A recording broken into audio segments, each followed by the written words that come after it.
you break out of imposter syndrome by practice and work and moving through it, because what's the alternative? The alternative is that you're told you can't. You're the worst cadet, so you quit. And where are you? Still in the cement, right?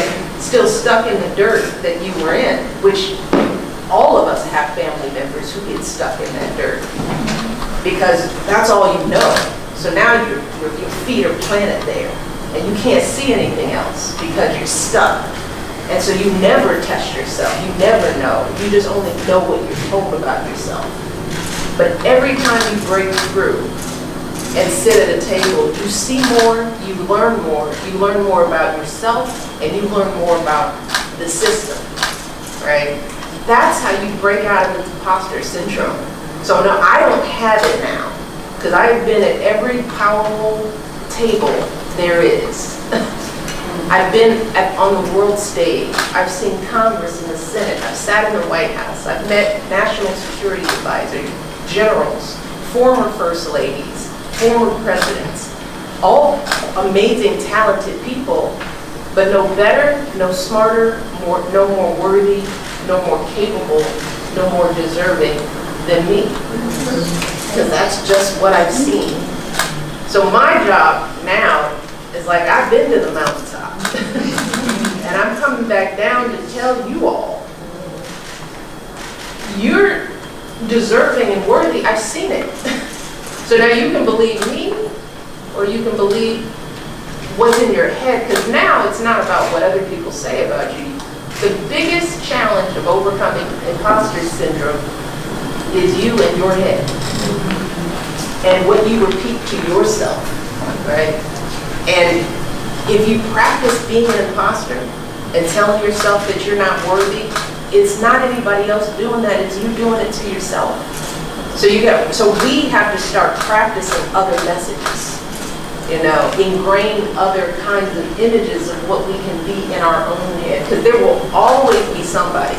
And this is true regardless of race, class, gender. There are haters out there in the world. There are people who want to win.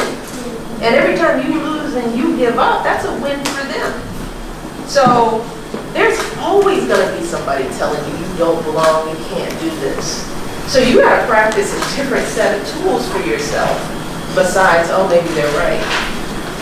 Or maybe I just won't try. Or maybe I'm just too scared. Maybe I'm scared that maybe they're right. So it all becomes an internal psychological game for ourselves.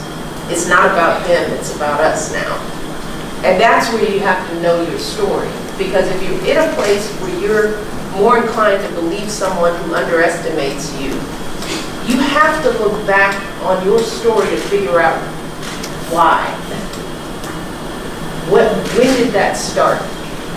Be able to label it and identify it and own it and speak it into truth. Because somebody told you that early on. If you still believe today, and you sit here as students at Morehouse and Spelman that you're not good enough, it's not about what's happening to you today. It's probably a part of what you've heard and seen consistently throughout your life. And that's your story that you have to own and you have to understand. That's what this book is about. You've got to be able to go over the moments in your life that brought you to a place of joy and happiness or broke you down, and be able to understand how has that made you who you are today, and what are you going to do to recalibrate or continue to repeat what's working.